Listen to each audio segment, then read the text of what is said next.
بسم الله الرحمن الرحيم. الحمد لله رب العالمين، والصلاة والسلام على النبي الكريم. أعوذ بالله من الشيطان الرجيم. بسم الله الرحمن الرحيم. وإذا قيل لهم آمنوا كما آمن الناس قالوا أنؤمن كما آمن السفهاء ألا إنهم هم السفهاء ولكن لا يعلمون. الحمدللہ، اللہ تعالیٰ کے فضل و کرم سے ہماری سورہ بقرہ کی دوسرے رکوع کا خلاصہ چل رہا ہے۔ میں نے بتایا تھا کل کہ یہ سورت اتنی عظمت والی ہے کہ جو آدمی اس کے پڑھنے کا پابند ہوتا ہے، اہتمام کرتا ہے، کنٹینیو اس کو پڑھتا رہتا ہے، قیامت کے دن یہ سورت اور اس کے پڑوس والی سورہ آل عمران، یہ دو صورتیں جو ہے صاحبان کی طرح چھاتا ہوتا ہے ایسے اس کے سر پر آ کر اللہ سے سفارش کرے گی کہ اس کو بخش دو۔ تو اس کو سمجھنے کے ساتھ ساتھ اس کو اپنی تلاوت کا حصہ بھی بنانا چاہیے۔ کل ہماری بات چل رہی تھی کہ اللہ تعالیٰ نے منافقوں کی عادتیں بتائی ہیں کہ منافق کیا کیا کرتے ہیں۔ کل کی ان کی جو عادتیں تھیں ان میں سے ہمارے سیکھنے کے لیے بات کی کہ پہلی بات تو یہ کہ ایمان وہی چلے گا جو اللہ کے رسول اور ان کے صحابہ نے لا کر ہمیں دکھایا، صحابہ نے جیسا ایمان پیش کیا۔ دوسرا ہے کہ جھوٹ نہیں بولنا چاہیے، اور تیسری بات یہ سیکھنے کی تھی کہ آدمی کو دو منہ والا نہیں ہونا چاہیے۔ سماج میں ایسے لوگ فساد مچاتے ہیں جو ایک کے پاس بیٹھتے ہیں تو دوسرے کی بات کرتے ہیں، اور دوسرے کے پاس جائیں گے تو اس کی بات کریں گے۔ ایسے لوگوں کے لیے جہنم نے الگ سے عذاب ہے، ایسے لوگوں کے دو منہ والوں کے لیے۔ اللہ تعالیٰ ہماری حفاظت فرمائے۔ اب یہ منافقین تھے، یہ کرتے یہ تھے کہ کافروں کے پاس جاتے تھے، مسلمانوں کے راز بتاتے تھے، اور کافر جو مسلمانوں پر سوال کرتے تھے، الٹے سیدھے اعتراض کرتے تھے، تو وہ جو کم پڑھے لکھے مسلمان تھے یا نئے مسلمان تھے، ان لوگوں کے پاس آ کر وہ بات لاتے اور کہتے تھے کہ ایسا ہے تاکہ یہ لوگ اسلام سے ہٹ جائیں۔ تو ان سے کہا جاتا کہ ایسا مت کرو۔ تو وہ کہتے تھے ہم دو قوموں کو ایک کر رہے ہیں۔ کیا کر رہے ہیں؟ ہم تو صلح کر رہے ہیں، ایکتا قائم کر رہے ہیں تاکہ سماج کا سسٹم ٹھیک ہو جائے۔ اللہ کہہ رہے ہیں کہ یہ اصلاح نہیں ہے، اس سسٹم کو سدھارنا نہیں ہے، یہ سسٹم کو بگاڑنا ہے۔ تم اسلام کو سائڈ میں لگا کر جو بھی کوشش کرو گے، یہ کوشش اللہ کے یہاں قبول ہونے والی نہیں ہے، اور اس پر اللہ میں ایکشن لیں گے، اور تمہیں دنیا میں بھی ذلیل کریں گے اور آخرت میں تو ذلیل ہونا ہی ہوگا۔ پھر ان سے سمجھا کر لوگ یہ کہتے تھے کہ دیکھو تم یہ جو ہے نا زبان سے کہتے ہو ایمان لاؤ، اور دل میں جو کفر لگا کر بیٹھے ہو ایسا ایمان مت لاؤ۔ بتا کیسا ایمان لائے؟ تو کہہ رہے ہیں وَإِذَا قِيلَ لَهُمْ آمِنُوا كَمَا آمَنَ النَّاسُ، تم لوگ ایسے ایمان لاؤ جیسے صحابہ نے۔ تو یہ لوگ کیا کہتے تھے کہ اچھا یہ صحابہ والا ایمان، یہ جو پکے بالکل کٹر مسلمان ہیں، ایسا ایمان لاوے ہم لوگ؟ یہ لوگ تو بیوقوف ہیں۔ صحابہ کو کیا کہتے ہیں؟ بیوقوف۔ ان کو کچھ دنیا کی سوجھ بوجھ پڑتی نہیں ہے۔ منافقوں کا مسئلہ کیا تھا؟ میں نے بتایا تھا، تو لوگ دیتے تھے کہ مسلمانوں کو پاور ملا تو مسلمانوں کی طرف ہو جاتے ہیں، اور ذرا بھی ان کو لگا کہ ابھی کس کی چلے گی، کافروں کی چلے گی، تو فوراً ان کی بولی بولنا شروع کر دیتے۔ یہ لوگ صحابہ کرام کو کہتے تھے یہ لوگ بیوقوف ہیں۔ یہ لوگ بیوقوف اس معنی کے اعتبار سے کرتے تھے کہ صحابہ ایسا دوگلا پر نہیں کرتے تھے۔ صحابہ کہتے تھے کہ جان رہے تو رہے، مال سلامت رہے تو رہے، گھر سلامت رہے تو رہے، اور جانا ہو تو جائے، لیکن ہم تو پکے جو ہے وفادار محمد عربی صلی اللہ علیہ وسلم۔ ہمارے اپنے دین کے بارے میں ہم کسی سے کمپرومائز کرنے والے نہیں ہیں، ہم سلنڈر ہونے والے نہیں ہیں۔ طاقت کہیں بھی چلائے، کہیں بھی چلی جائے، اور کوئی کتنا بھی ٹوٹ پڑے اور ہم سے ہماری جان تک لے لے، لیکن ہم دین کے بارے میں دو منہ والے نہیں بنیں گے کہ یہاں کچھ کہہ رہے ہیں وہاں کچھ کہہ رہے ہیں۔ اور منافق کہتے تھے نہیں، یہ تو کرنا پڑے گا کہ بھائی پراپرٹی کا کیا ہوگا، مال دولت کا کیا ہوگا، اس نے سجا کر رکھا ہے اس کا کیا ہوگا، کیسے چلے گا۔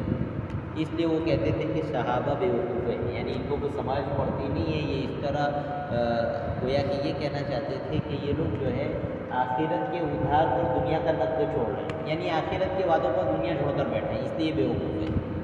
اللہ تعالیٰ کہہ رہے ہیں یہ بیوقوف نہیں ہے. الا انہم هم السفہاء. قرآن کریم کا انداز دیکھو. لوگوں کان کھڑے کرو. قرآن کیا کہہ رہا ہے؟ لوگوں کان کھڑے کرو، غفلت کے ساتھ نہیں، دل لگا کر سنو. انہم هم السفہاء. پورے پاور کے ساتھ اللہ 7 آسمانوں سے اعلان کرتا ہے کہ یہ میرے صحابہ کو بیوقوف کہنے والے خود بیوقوف ہیں، لیکن ان کو اتنی بھی سمجھ نہیں پڑی کہ ہم بیوقوفی کا کام کر رہے ہیں. یہ کیوں بیوقوف ہے؟ اللہ یہ کہہ رہے ہیں کہ دیکھو، اگر تم خود اپنی عقل سے سوچو کہ 2 آدمیوں کے ساتھ تمہارا واسطہ پڑا، اس میں ایک طاقتور ہے اور ایک کمزور ہے، ایک کچھ بھی کر سکتا ہے اور ایک کے بارے میں کنفرم نہیں کہ کچھ کرے گا یا نہیں کرے گا، تو بتاؤ تم کس کی طرف جاؤ گے؟ طاقتور کی طرف جاؤ گے یا نہیں جاؤ گے؟ ہاں جی. اللہ یہ کہہ رہے ہیں کہ یہ اتنے بے عقل ہے کہ میں وہ اللہ فعال لما یرید، جس کی شان یہ ہے کہ میں جو کچھ کرنا چاہوں مجھے کوئی روک نہیں سکتا ہے. یہ لوگ میری طرف نہ آ کر ان کافروں کی طرف جا رہے ہیں جن کے بارے میں کوئی کنفرم نہیں ہے کہ ان کو نقصان پہنچا سکتے یا نہیں پہنچا سکتے. تو بیوقوف تو یہ ٹھہرے. اور صحابہ عقل مند ہے کہ انہوں نے اس اللہ کا دامن تھام کر رکھا ہے کہ اس کی اجازت اور اس کی مشیت کے بغیر اور اس کے فیصلے کے بغیر دنیا کی کوئی طاقت ان کو نقصان نہیں پہنچا سکتی، اور اگر پہنچے گا تو اللہ کے ارادے اور اس کے پلان کے تحت پہنچے گا. تو اللہ کہہ رہے ہیں کہ بیوقوف تو یہ ٹھہرے کہ ان کو آنا میری طرف چاہیے تھا، یہ مخلوق کی طرف چلے گئے. تو یہ ان کی بیوقوفی. دوسری بیوقوفی یہ ہے کہ صحابہ کرام نے دنیا چھوڑ دی. کہا جان کتنے دن کی ہے؟ کوئی 60 سال جیتا ہے، کوئی 80 سال جیتا ہے، وہ بھی کنفرم نہیں ہے. ہم بھی جی لیں گے جتنا مقدر میں، اور رہی پراپرٹی تو وہ کسی کی باقی نہیں رہی ہے. تو یہ دنیا تو ایک دن چلی جائے گی. انہوں نے سودا کر لیا اس کے مقابلے میں آخرت. کس کا؟ آخرت. اس جنت کا جو کبھی ختم ہونے والی نہیں ہے، اس خوشی کا جس کے پیچھے کوئی غم نہیں ہے، اس جوانی کا جس کے پیچھے کوئی بڑھاپا آنے والا نہیں ہے، ایسی ہیلتھ جس کے پاس کوئی بیماری نہیں ہے، ایسی بیماری، ایسی عورت جو کبھی دھوکہ دینے والی نہیں ہے. ایسی ہمیشہ کی زندگی کا سودا انہوں نے کیا، خرید لی اس زندگی کو دنیا کی وقتی زندگی کے مقابلے. اب اللہ کہہ رہے ہیں دونوں کو کمپیئر کر کے دیکھ، عقل مند کون ہے اور بیوقوف کون ہے. یہ منافق بیوقوف ہے کہ یہ دنیا کے فائدے اور وہ بھی کنفرم نہیں ہے کہ ملیں گے کہ نہیں ملیں گے. یہ اس کی وجہ سے انہوں نے اللہ کو بھی چھوڑ دیا، ایمان کو بھی چھوڑ دیا، صحابہ کو بھی چھوڑ دیا. اس لیے اللہ کہہ رہے ہیں یہ لوگ بیوقوف ہیں. اب یہ دوسرا کام کیا کرتے تھے؟ وَإِذَا لَقُوا الَّذِينَ آمَنُوا. اس سے ہمیں سیکھنے ملا کہ حالات کچھ بھی ہو جائے ایمان کا سودا بولیے نہیں کرتے. ہمارا وہی جب طاقت کا بیلنس نہیں رہتا ہے نا، جیسے فرعون کے وقت طاقت کا بیلنس نہیں تھا، بنی اسرائیل کو کاٹا جاتا تھا، ان کی عورتوں کو زندہ رکھا جاتا تھا، انہیں غلام بنایا جاتا تھا، گھروں کے کام لیے جاتے تھے، اور اس وقت طاقت ایک طرف ہے. جیسے آج کے زمانے میں طاقت ایک طرف ہے، باقی کے پاس ہے طاقت سے. اور یہ دجال کا زمانہ ہے، پوری طاقت ایک ہی طرف رہے گی اور ایمان والوں کو پورے حوصلے کے ساتھ لڑنا پڑے گا ایمان کے لیے. اس وقت جو وہ جادوگر آئے تھے نا، کون آئے تھے؟ جادوگر فرعون کے دربار میں، وہ ایمان لے آئے تھے. فرعون نے یہ کہا تھا کہ میں تمہارے ہاتھ پیر سب کاٹ دوں گا. تو انہوں نے کہا تھا لا وہی کوئی مسئلہ نہیں، تو جو کر سکتا ہے وہ کر کے دیکھ لے، باقی ہم تجھے اس رب پر جو ہے آگے نہیں بڑھا سکتے جس نے ہمیں پیدا کیا.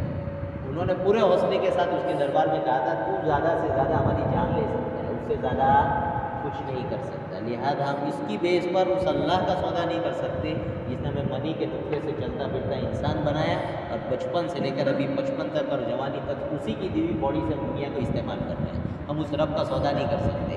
ہر ایمان والے کا یہ حوصلہ ہونا چاہیے کہ طاقت کیسی بھی سامنے آ جائے لیکن اپنے ایمان کا سودا نہیں ہوگا. صحابہ کرام کے واقعات دیکھے یا نہیں دیکھے؟ وہ تو ایمان کا سودا بڑی بات ہے. ان سے یہ کہا جاتا تھا کہ تم محمد عربی صلی اللہ علیہ وسلم کے بارے میں کچھ بول دو، ہم تمہیں ابھی پھانسی کے بندے سے نیچے اتار دیں گے. انہوں نے کہا تم غلط بولنے کی بات کرتے ہو، ہمیں یہ بھی گوارا نہیں ہے کہ ہم یہاں ہوں اور محمد عربی صلی اللہ علیہ وسلم کے پاؤں میں کانٹا چبھ جائے. ہم اتنی محبت کرتے تھے نبی سے. پھانسی پر چڑھ گئے لیکن انہوں نے اس کا سودا نہیں کیا. ہر زمانے میں اللہ ایمان والوں کو آزماتے ہیں. کیا کرتے ہیں؟ آزماتے ہیں. طاقت کا کبھی وَتِلْكَ الْأَيَّامُ نُدَاوِلُهَا بَيْنَ النَّاسِ. اللہ کہتے ہیں یہ جو حکومتوں کا پاور جو ہے نا، یہ دین کو ہم پھیرتے رہتے ہیں. کبھی اہل ایمان کو دیتے ہیں اور کبھی کافروں کو دیتے ہیں. خاص طور سے کافروں کو اس وقت دیتے ہیں جب اہل ایمان شریعت کو چھوڑ دیتے ہیں. کیا کر دیتے ہیں؟ دیتے ہیں، پھر ان کو دیتے ہیں اور ان کو سپاٹے بجواتے ہیں، ان کے ذریعے اللہ تعالیٰ مسلمانوں کو مار کھلاتے ہیں۔ اور اللہ نے قرآن میں کہا ہے کہ ہمارا سسٹم ہے کہ جب تم بگڑو گے نا اور دور ہو جاؤ گے تو پھر ہم کافروں کو تم پر کیا کریں گے؟ مسلط کریں گے، وَيَتَّخِذَ مِنْكُمْ شُهَدَاءَ، اور تم میں سے کچھ لوگوں کی ہم جان لیں گے، یعنی انہیں شہید کریں گے۔ تمہاری پراپرٹی کا بھی نقصان ہوگا، جان کا بھی نقصان ہوگا۔ ٹھوک بجا کر دیکھیں گے، مٹکا لینے جاتے تو ٹھوکتے کہ نہیں ٹھوکتے؟ اللہ کہہ رہے ہیں کہ اب حکومت آگے میں تمہیں دینے جا رہا ہوں، میں ٹھوک بجا کر دیکھوں گا تم میں پکا مسلمان کون ہے اور نام کا مسلمان کون ہے۔ فَلَيَعْلَمَنَّ اللَّهُ الَّذِينَ صَدَقُوا وَلَيَعْلَمَنَّ الْكَاذِبِينَ وَلَيَعْلَمَنَّ اللَّهُ الَّذِينَ آمَنُوا وَلَيَعْلَمَنَّ الْمُنَافِقِينَ۔ اللہ تعالیٰ سچوں اور جھوٹوں کو الگ کر کے رہے گا، اللہ تعالیٰ پکے مسلمانوں کو اور نام کے مسلمانوں کو الگ کر کے رہے گا، اور پھر اللہ تعالیٰ ایک قوم بیچ میں سے ایسی پیور ایمان والی تیار کر کے باہر نکلتا ہے کہ جن کے ہاتھ میں اللہ دنیا کی حکومت دے۔ صحابہ سے یہ وعدہ کیا تھا اور اللہ نے ان کو حکومت دی، اور وعدہ کیا اللہ نے کہ جب تک شریعت کے پابند رہو گے حکومت تمہارے پاس رہے گی، اور جہاں شریعت کو چھوڑا پھر چلی جائے گی۔ اس لیے آج کے زمانے میں یہ سیکھنے کی چیز ہے کہ ہمارا ایمان کیسا ہونا چاہیے؟ ڈاواں ڈول نہیں، جان لوٹ جائے تو لوٹ جائے، گھر اجڑ جائے تو بولو اجڑ جائے۔ جس ایمان کی ہمیں آج تک قیمت نہیں معلوم ہوئی نا، یہ ایمان اسی طرح ہے۔ صحابہ کی اولادیں یتیم ہوئی ہیں، صحابہ کی بیویاں بیوہ ہوئی ہیں، ٹھیک، ماؤں نے اپنے سامنے اپنے شہید بیٹوں کو دیکھا ہے، تب جا کر یہ ایمان ہم تک آیا ہے۔ اس لیے ان کو اس کی قدر تھی، ہم کو ابھی اس کی قدر نہیں ہے، اس لیے کہ ہم نسلی مسلمان ہیں۔ کیسے مسلمان ہیں؟ نسلی، اور نسلی کبھی نقلی بن جاتا ہے، قدر نہیں رہتی، تو اصلی بناتے اللہ تعالیٰ حالات لا کر۔ کیسے لا کر؟ حالات لا کر۔ تو ایسے حالات آئیں گے، آئے ہیں اور آتے رہیں گے، لیکن گھبرانے کی ضرورت نہیں ہے۔ صرف ایک بات یاد رکھو، دنیا کا انسان اور دنیا کا ظالم ایک مرتبہ مار سکتا ہے، 100 مرتبہ نہیں مار سکتا، لیکن جو ایمان کا سودا کرے گا اللہ اسے اتنی بڑی سزا دینے پر قادر ہے، لا يموت فیہا ولا یحییٰ، کہ وہ نہ جی سکے گا نہ مر سکے گا، تڑپتا رہے گا۔ تو یہ کافر منافق تھے، حالات کے اعتبار سے چلتے تھے، ان کا مسئلہ یہ تھا کہ رام بھی رہے راضی، رحیم بھی رہے راضی، نہیں سمجھ میں آیا؟ ایسے ہی مسلمان بننے کی ضرورت نہیں ہے، یہ ایمان ریجیکٹ ہو جائے گا۔ اللہ کہہ رہے ہیں وَإِذَا لَقُوا الَّذِينَ آمَنُوا قَالُوا آمَنَّا وَإِذَا خَلَوْا إِلَىٰ شَيَاطِينِهِمْ قَالُوا إِنَّا مَعَكُمْ إِنَّمَا نَحْنُ مُسْتَهْزِئُونَ۔ یہ کہہ رہے ہیں کہ جب یہ لوگ اپنے گرو گھنٹال کے پاس جاتے تھے نا، جن لوگوں نے کھلم کھلا کہہ رکھا تھا کہ ہم ایمان لانے والے نہیں ہیں، ان سے دوستیاں تھیں، تو یہ تنہائی میں ان کے پاس جاتے تھے تو کہتے تھے کہ ہم تو تمہارے ساتھ ہیں گے، اور یہ مسلمان ہیں، ان کے ساتھ تو مذاق کر رہے ہیں۔ یہ مسلمان کے ساتھ مذاق کیوں کہتے تھے؟ وہ لوگ یہ کہتے تھے کہ صحابہ کو کوئی لمبی عقل نہیں ہے، یہ جو پکے مسلمان ہیں، کیوں عقل نہیں ہے؟ کہ یہ لوگ دیکھتے تو ہیں کہ ہم کبھی تمہاری طرف ہو جاتے ہیں اور کبھی ان کی طرف ہو جاتی ہے، تو اس کا تقاضا یہ تھا کہ یہ لوگ ہمارے ساتھ جنگ کرتے ہیں جس طرح تمہارے ساتھ کرتے ہیں، اور ہمیں بھی اس طرح سزا دیتے جس طرح تمہیں دیتے ہیں، لیکن نہیں دیتے۔ یہ تو ہمارے اس قول کی اور ہم جو ظاہر سے بولتے ہیں کہ ہم ایمان لائے، اس کو کیا کر لیتے ہیں؟ مان لیتے ہیں، اور ہمارے ساتھ ایسا ہی معاملہ کرتے ہیں جیسے مسلمانوں کے ساتھ کرتے ہیں۔ تو اس کو یہ لوگ صحابہ کے ساتھ مذاق کرنا کہتے ہیں۔ اب صحابہ کس بات کے پابند تھے؟ حضور اکرم صلی اللہ علیہ وسلم نے فرما رکھا تھا ان کے ساتھ مسلمانوں والا ہی معاملہ کیا جائے گا۔ ایسا ایک مرتبہ شاید حضرت عمر نے فرمایا تھا ان کو سیدھا کر دے، حضور نے فرمایا نہیں، کیا تم یہ چاہتے ہو کہ دنیا یہ کہے کہ محمد اپنے آدمیوں کو قتل کرواتا ہے؟ نہیں سمجھے؟ کہا نہیں، ان کو ایسے ہی رکھو جیسے مسلمانوں کے ساتھ وہ معاملے کیے جاتے ہیں، ان کی جان کی مال کی حفاظت کی جاتی ہے، ہماری حکومت میں ان کے ساتھ ایسا ہی معاملہ کیا جائے گا، کچھ نہیں۔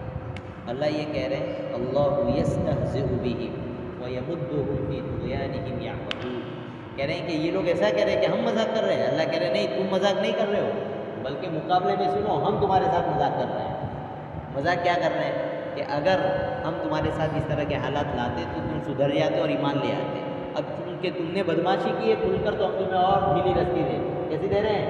ڈھیلی رسی دے رہے ہیں۔ دانے ڈالتے ہیں نا، تو چوہے کو بھی ڈالا جاتا ہے، وہ دانا پالنے کے لیے نہیں ڈالا جاتا ہے، مارنے کے لیے ڈالا جاتا ہے۔ اللہ کہہ رہے ہیں کہ یہ جو ہم نے تمہارے ساتھ ڈھیل کا معاملہ رکھا ہے، یہ اس لیے رکھا ہے تاکہ تم خوب بڑھو آگے گمراہی میں، کس میں؟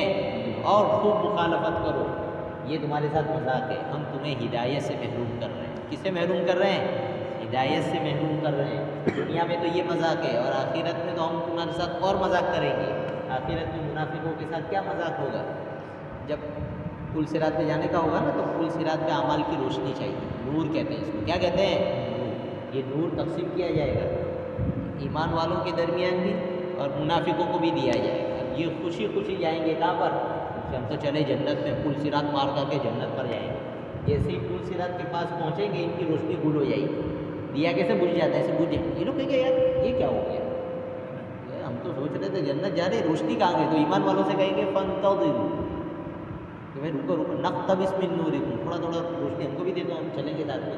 ایمان والے کہیں گے کہ قیل ارجعوا وراءکم فالتمسوا، وہ ابھی وہاں ملی تھی نا، وہاں جاؤ تو واپس وہاں ملے گی. وہ وہاں جائیں گے، اللہ بیچ میں آڑ کھڑی کر دے گا، اس طرف عذاب اور اس طرف رحمت. کہا ہم نے تمہارے ساتھ مذاق کیا، دنیا میں مذاق کرتے تھے نا ہمارے ساتھ، دیکھو تمہیں یہاں اتنی خوشی ہوئی تھی کہ کہاں جا رہے ہو؟ جنت میں جا رہے، ہم نے تمہارا ٹکٹ نکلوا دیا سائڈ میں سے جہنم کا. تو یہ آخرت میں ان کے ساتھ مذاق کیا جائے گا. جہنم میں ہوں گے تو ان کے لیے دروازہ اللہ تعالیٰ لائیو دکھائے گا مسلمانوں کو. کہاں سے؟ جنت سے. کا دیکھو ان کے لیے جو ہے عذاب ہوگا، اور پھر خوب عذاب میں تڑپیں گے اور باپ دادا نانی یعنی سب یاد آ جائیں گے. جی تو اللہ کہیں گے چلو کوئی بات نہیں، چلو نکل جاؤ نکل جاؤ. وہ گیٹ کھلا تو یوں گیٹ اوپن ہو گئے جہنم. یہ لوگ خوشی خوشی کے وہ باپ بچ گئے، چلو پھر بھاگ کر اوپر آئیں گے اور جیسے ہی قریب آئیں گے پھر گیٹ بند ہو جائے گا. پھر روتے چلاتے واپس نیچے آئیں گے، پھر تھوڑا عذاب دیں گے، پھر گیٹ کھولیں گے اور پھر یہ بھاگیں گے اوپر، پھر بند کر دیا جائے گا. یہ تمسخر ہے، ان کا مذاق اڑا. ایمان والے وہاں سے لائے دیکھ کر فَالْيَوْمَ الَّذِينَ يَضْحَكُوا مِنَ الْكُفَّارِ فَالْيَوْمَ الَّذِينَ آمَنُوا مِنَ الْكُفَّارِ هُمْ يَضْحَكُونَ. ایمان والے کہیں گے خوب مزے ہیں، ان کے تو خوب سزا دی جا رہی ہے، خوب مزے تھے ان کو دنیا میں. اس طرح سزا دے گا اللہ. یہاں ایک بات سمجھو کہ کوئی آدمی نافرمان ہو، گنہگار ہو، نمازوں کا پابند نہیں، تجارت میں سود میں اس کے وہاں فرق نہیں، زنا میں اور نکاح میں فرق نہیں، گالی میں اور تسبیح میں کوئی فرق نہیں، ایسے آدمی کو اگر دنیا ملتی ہے تو بھائیوں دھوکے میں مت پڑو. دھوکے میں مت پڑو کہ آدمی کامیاب ہے اور اللہ کے یہاں جو ہے مقبول ہے.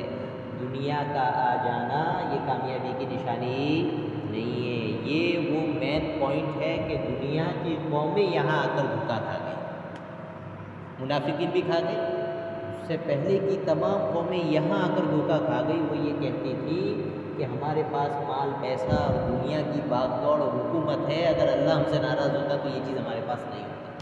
اللہ یہ کہہ رہے ہیں اَيَحْسَبُونَ أَنَّمَا نُمِدُّهُم بِهِ مِن مَّالٍ وَبَنِينَ نُسَارِعُ لَهُمْ فِي الْخَيْرَاتِ بَل لَّا يَشْعُرُونَ. کہہ رہے ہیں کہ کیا ان لوگوں نے یہ گمان کر رکھا ہے کہ ہم نے ان کو جو بہت مال دولت دے رکھی ہے، اس سے ہم نے ان کی مدد کر رکھی ہے، تو ہم اس کے لیے کوئی خیر کی پلاننگ کر رہے ہیں، ان کے لیے کوئی خیر لا رہے ہیں جلدی جلدی. اللہ کہہ رہے ہیں ان کو کچھ سمجھ نہیں. اللہ کا معاملہ یہ ہے کہ جو قوم بری طرح شریعت سے بھاگتی ہے اللہ اس پر دنیا کھول دیتے ہیں، لے لو خوب لوٹو.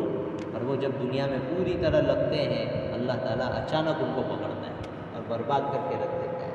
اس لیے ہمیں کبھی بھی صرف دنیا کے آ جانے سے دھوکے میں بولیے نہیں پڑنا چاہیے. ویل سیٹ دنیا میں وہی آدمی ہے جس کی اللہ کے ساتھ دوستی ہے، اور اگر اللہ کے ساتھ دوستی نہیں ہے تو آج دنیا کا کنٹرول یہودیوں کے پاس ہے، لیکن وہ اللہ کے پیارے بولیے نہیں ہے. یہ وہ لوگ ہیں جن کے بارے میں قرآن نے کہہ رکھا ہے وَبَاءُوا بِغَضَبٍ مِّنَ اللَّهِ، ان پر اللہ کی لعنت پڑی ہوئی ہے، اللہ کا غصہ ہے اس قوم پر. اور پوری تاریخ پڑھو گے تو تمہیں پتہ لگے گا کہ اللہ نے اس قوم کو کیسے ناکچ کرنے چڑھوایا ہے اور کتنا ذلیل کیا ہے، خوب ذلیل کیا اللہ نے. اس لیے صرف دنیا کے آنے کو اپنی کامیابی آگے اللہ کہہ رہا ہے آخرت کامیاب ہے تو آدمی کامیاب ہے، چاہے کھانے کے لیے وقت روٹی بولیے نہیں ہے. حضور اقدس صلی اللہ علیہ وسلم کا گھرانہ کامیاب ہے، حالانکہ امی عائشہ فرماتی ہے کہ حضور کے زمانے میں ہم نے ایک وقت کا پیٹ بھر کے کھانا نہیں کھانا. اور یہ بات بھی سمجھو کہ حضور کا جو فقر تھا یہ اختیاری تھا، حضور نے اپنی خود سے اس کو کیا کیا تھا، اپنے اوپر باقی رکھا تھا، ورنہ اللہ تعالیٰ چاہتے تو مکہ کی وادیوں کو سونے اور چاندی کا بنا دیتے. اللہ کے لیے کوئی مشکل نہیں تھا، حضور کے لیے مشکل نہیں تھا، لیکن حضور کو وہ نمونہ چھوڑنا تھا جو قیامت تک چلے گا کہ سخت سے سخت حالات میں تم اپنے ایمان کا سودا نہیں کرو گے، اپنا ایمان بچا سکتے ہو. ایسا نمونہ حضور کو چھوڑ کر جانا تھا، حضور اقدس صلی اللہ علیہ وسلم نے کر کے دکھایا. حضور کا فقر ہماری طرح نہیں ہے، ہمارا جو ہوتا ہے نا وہ غیر اختیاری ہوتا ہے. ہمارا بس چلے تو ہم فقیر نہیں رہیں گے. حضور کا ایسا فخر نہیں تھا. جی آگے اللہ فرما رہے ہیں اولئک الذین اشتروا الضلالة بالہدی فما ربحت تجارتهم وما كانوا مهتدین. اللہ کہہ رہے ہیں کہ لوگ دیکھو یوں جیسے یوں سامنے کوئی موجود ہو تو کیسے سمجھتے ہیں ان لوگوں کو دیکھ لو. ان لوگوں نے یوں قریب سے ایمان کو دیکھا, صحابہ کو دیکھا, حضور اقدس صلی اللہ علیہ وسلم کو دیکھا اور کافروں کی لائف بھی دیکھی. اور ان کی بد نصیبی کہ انہوں نے کافروں کی لائف کو چوائس کیا. کس کو چوائس کیا؟ دنیا کو چوائس کیا. اللہ کہہ رہے ہیں ان کی تجارت اور ان کا بزنس ٹھپ ہو گیا. یہ لوگ نفع میں نہیں رہے بلکہ کس میں رہے؟ نقصان میں رہے کہ انہوں نے ہدایت کو بیچ کر گمراہی کو خریدا. انہوں نے زبان سے کہا کہ ہم ایمان لائے, اس کا تقاضا تھا دل سے بھی ایمان لاتے لیکن نہیں لائے. اور انہوں نے کیا کر دیا؟ اسلام کا سودا کر دیا. اللہ کہہ رہا ہے کہ یہ لوگ ناکام ہیں. اللہ کیا کہہ رہا ہے؟ یہ لوگ ناکام ہیں. اس لیے آج کی دنیا کا جو بنایا ہوا فارمولہ ہے نا کہ کامیاب کون؟ جو ویل سیٹ ہو, جس کے پاس بزنس ہو, بہترین جاب شاپ ہو, گاڑیاں ہو, کاریں بہاریں ہوں اور کسی طرح کی کوئی تکلیف نہ ہو. یہ انسان کا بنایا ہوا فارمولہ ہے, اللہ کا بنایا ہوا نہیں ہے. اللہ کا بنایا ہوا فارمولہ یہ ہے الذین یؤمنون بالغیب, جو غیب پر ایمان رکھتے ہیں. ویقیمون الصلاۃ, جی اللہ کے حقوق ادا کرتے ہیں, نماز کو قائم کرتے ہیں. ومما رزقناہم ینفقون, بندوں کے حقوق ادا کرتے ہیں, جو روزی دیے اس میں سے خرچ کرتے ہیں. آخر حضور کی کتاب پر, تمام انبیاء کی کتاب پر ایمان رکھتے ہیں, آخرت پر ایمان رکھتے ہیں. یہ وہ معیار ہے جس پر اللہ نے ٹھپا لگا رکھا ہے. اس اللہ نے جس نے اس کائنات کو پیدا کیا, اس اللہ نے جو اس کائنات کے انسانوں کے دماغوں کو بنایا, اس اللہ نے کہا اولئک هم المفلحون. جن لوگوں کے اندر یہ باتیں ہوں گی یہ کیا ہو جائیں گے؟ کامیاب ہو جائیں گے. تو کامیابی کا مطلب سمجھ رہے ہیں نا ہم لوگ؟ تو ہم لوگ دن رات سوچیں کہ میں کامیاب ہوں یا نہیں ہوں. باقی رہی یہاں کی لائف کبھی بھی ختم ہو جائے گی. ابھی گارنٹی ہے کوئی اس مجلس سے کھڑا ہو کر جائے گا؟ جی کوئی گارنٹی نہیں ہے. کہاں کسی کی موت آ جائے. لوگ خطبہ دیتے ہوئے دنیا سے چل بستے ہیں, نماز پڑھاتے ہوئے دنیا سے چل بستے ہیں, تجارت کرتے ہوئے دنیا سے چل بستے ہیں, اور کوئی سویا تو سوتا ہی رہ جاتا ہے, اس کی صبح نہیں ہوتی. اس لیے بھائیو یہ کوئی کامیاب زندگی نہیں ہے. یہاں رہ کر اللہ والے بننے کی کوشش کرو, یہ کامیابی کی زندگی ہے. اللہ تعالیٰ نے آگے منافقوں کی دو مثالیں دی. پہلے تو وہ منافق جو میں نے کہا تھا کہ کٹر تھے, جنہوں نے طے کر رکھا تھا کہ ہم اسلام لانے والے نہیں ہیں. حضور کے آخری زمانے میں بھی 12 ایسے منافق باقی رہ گئے تھے. کتنے؟ 12. اور یہ وہ 12 وہ تھے جن کے بارے میں حضرت حذیفہ کو حضور نے بتایا تھا کان میں کہ یہ لوگ منافق ہیں اور پکے والے. کیسے پکے والے؟ قرآن کریم نے ان کی مثال دی. قرآن کریم کہتا ہے کہ دیکھو ان کی حالت کیسی ہے. کہ ایگزامپل سے سمجھو, ایک آدمی جنگل میں جا رہا ہے. اس زمانے میں تو ایسی لائف تھی تو ویسی مثال لیں گے. اور جنگل میں جا رہا ہے اور راستہ نظر نہیں آ رہا ہے, اب اس کو جانا ہے اور راستے کے خطرات سے بچنا بھی ہے. تو اس نے جو ہے آگ جلائی. کیا جلائی؟ اب یہ آگ جلائی اس لیے تاکہ وہ راستہ دیکھے اور منزل پر پہنچے. لیکن وہ آگ جلی اور اس نے اپنے ارد گرد کے ماحول کو روشن کیا اور پھر فوراً اللہ نے اس آگ کو بجھا دیا. اب یہ آدمی سر کو جل رہا ہے اندھیرے میں, وہ کو سمجھ نہیں پڑی جانا کا ہے. اللہ کہہ رہے ہیں ان منافقوں کی حالت ایسی ہے. ان لوگوں نے زبان سے کہا لا الہ الا اللہ. اللہ کہہ رہے ہیں کہ یہ انہوں نے آگ جلائی. کیا جلائی؟ اور اس کہنے کی وجہ سے یہ لوگ کس سے بچ گئے؟ مسلمان جو کافروں کے ساتھ جہاد کرتے سب ان کے ساتھ جہاد نہیں کریں گے, اس سے بچ گئے. یعنی دنیا کا تھوڑا سا ان کو نفع ہو گیا. یہ ہے آگ کا اپنے ارد گرد کے ایریے کو روشن کر دینا. لیکن اس کے بعد نفع یہ ہونا چاہیے تھا کہ یہ لوگ پکے مسلمان بن جاتے اور ان کے حصے میں آخرت آتی. اللہ کے نام نے آگ بجھا دی. چونکہ انہوں نے شریعت کی ناقدری کی نا, تو ہم نے کیا کر دی؟ آگ بجھا دی. یعنی ان کی توفیق ختم کر دی ہم نے. یہ ایمان نہیں لائیں گے. کیا نہیں لائیں گے؟ اب ان کی حالت کیسی ہے؟ اللہ کہہ رہے ہیں ان کی حالت سوم, جیسے گونگے, بہرے, اندھے. دیکھو ایک آدمی گونگا ہو, جی کیسا ہے؟ گونگا ہے. تو اشارے سے کسی سے کچھ پوچھے گا اور وہ کان میں بولے گا تو بھی اس کو منزل مل جائے گی. اللہ کہہ رہے ہیں کہ صرف یہ گونگے نہیں ہیں, یہ بہرے بھی ہیں, اب سننے والے نہیں ہیں, اور اندھے بھی ہیں. مطلب یہ ہے کہ منزل پر پہنچنے کا کوئی چانس نہیں ہے. اللہ اس میں یہ بتلا رہے ہیں کہ انہوں نے شریعت کی اتنی ناقدری کی کہ اب ان کے بارے میں ہمارا کمنٹس اور تبصرہ یہ ہے کہ یہ بندے اب ہدایت پر آنے والے نہیں ہیں. یہی رک کر ایک بات سمجھ لو کہ ہم لوگ بھی اگر شریعت پر کان نہیں دھریں گے, جمعہ کو بیان ہوتے کہ نہیں ہوتے؟ جی جماعت والے آتے کہ نہیں آتے ہیں؟ ہم لوگ اگر یہ سمجھتے ہیں کہ دین ہمارا محتاج ہے تو یہ ہماری سب سے بڑی خامی ہے، کمی ہے، اور یہ ہماری سب سے بڑی غلط فہمی ہے۔ اللہ نے صاف کہہ رکھا ہے وَإِن تَتَوَلَّوْا يَسْتَبْدِلْ قَوْمًا غَيْرَكُمْ، کہ اگر تم ہماری شریعت کو چھوڑ دو گے کوئی مسئلہ نہیں، اللہ کہہ رہے ہیں دوسرے لے آئیں گے، ثُمَّ لَا يَكُونُوا أَمْثَالَكُمْ، لیکن یہ بھی سن کر رکھو وہ تمہاری طرح نہیں ہوں گے، وہ اپنی جان تک نچھاور کریں گے شریعت۔ آج ہم لوگ نسلی مسلمان ہیں نا، کبھی ان لوگوں سے ملیے جن لوگوں کو اللہ نے توفیق دی، آپ کی اسی ملک میں ملیے، ایسے لوگوں کو ایک دو کو ملنے کی ہمیں بھی توفیق ہوئی ہے جنہوں نے براہمن گھرانے میں رہ کر اسلام قبول کیا۔ کس میں رہ کر؟ براہمن گھرانے۔ بھائی وہ جب حضور کا تذکرہ کریں گے ان کا رنگ الگ ہوگا، وہ جب صحابہ کا تذکرہ کریں گے ان کا رنگ الگ ہوگا، وہ جب قرآن پڑھیں گے ان کی تلاوت میں مٹھاس الگ ہوگی، وہ ڈسکنیکٹ نہیں رہتے ہیں، وہ جب تلاوت کرتے ہیں انہیں اپنے رب کی محبت قریب معلوم ہوتی ہے، انہیں اپنے رب کی رحمت کی مٹھاس اپنے دلوں میں محسوس ہوتی ہے، اور جب محبوب صلی اللہ علیہ وسلم کا نام لیتے ہیں ان کے دلوں میں محبت یوں پانی کے چشمے کی طرح ابلنے لگتی ہے۔ یہ ہے تم قدر نہیں کرو گے اللہ دوسروں کو تیار کر کے لے آئے گا، اللہ کسی کا محتاج بولیے نہیں ہے، اللہ قادر ہے کہ فرعون کے گھر میں اس کی باندھی کو مسلمان بنا دے، اس کی بیوی کو مسلمان بنا دے جو زمانے میں کفر کا اعلان کرتا ہے۔ اس لیے بھائیو شریعت کو اپنی ضرورت سمجھو، کیا سمجھو؟ اپنی ضرورت سمجھو، کبھی بھی ایمان کے بارے میں غافل مت ہو، شریعت کی کسی بھی چیز کو کبھی اگنور بھی مت کرو اور چھوٹا بھی مت سمجھو، یہ چیز اللہ کی غیرت کو بلاتی ہے، اور اللہ غیرت میں آ جاتے ہیں تو کبھی آدمی ایمان سے بھی معروف کر دیا جاتا ہے۔ ایک چیز ہے آدمی گنہگار ہو، گناہ ہو گیا، نہیں کرنا چاہیے، توبہ کا راستہ ہے، لیکن کبھی آدمی شریعت کے معاملے کی مذاق اڑاتا ہے، کیا اڑاتا ہے؟ یہ حکم ایسا تھوڑی ہونا چاہیے، ہاں یہ تو شریعت میں ایسی کیوں ہے، ایسے سب کلمات لوگ بولتے ہیں، یہ تم شریعت پر اعتراض کر رہے ہو، تمہاری عقل بڑی ہے، تمہارے پیدا کرنے والے کے پاس علم جو ہے وہ بڑا، جی کس نے حیثیت دے دی کہ اس طرح کی بات بولتا ہے انسان؟ اس لیے آدمی شریعت کے معاملے میں بہت چوکنا رہے، ورنہ دنیا 4 دن کی چاندنی پھر اندھیری رات ہے قبر کے اندر، آدمی بھول جائے گا وہاں پر دنیا کے مزے۔ آگے اللہ فرما رہے ہیں دوسری مثال، ایک تو یہ کٹر جو منافق تھے ان کے بارے میں تو اللہ نے کہا یہ لوگ آنے والے ہیں، ایک دوسرے منافق ہیں جو لا ہؤلاء ولا ہؤلاء، نہ یوں نہ یوں، کبھی یوں جاتے ہیں اور کبھی ہچکولے کھا رہے ہیں، کبھی ان کو ایسا لگتا ہے کہ بھائی کیا کر لگے ایمان لیا، اور کبھی ایسا لگتا ہے کہ نہیں ایمان لانے میں ہمارے جان مال کا نقصان ہے تو ہم کافر ہی باقی رہتے ہیں۔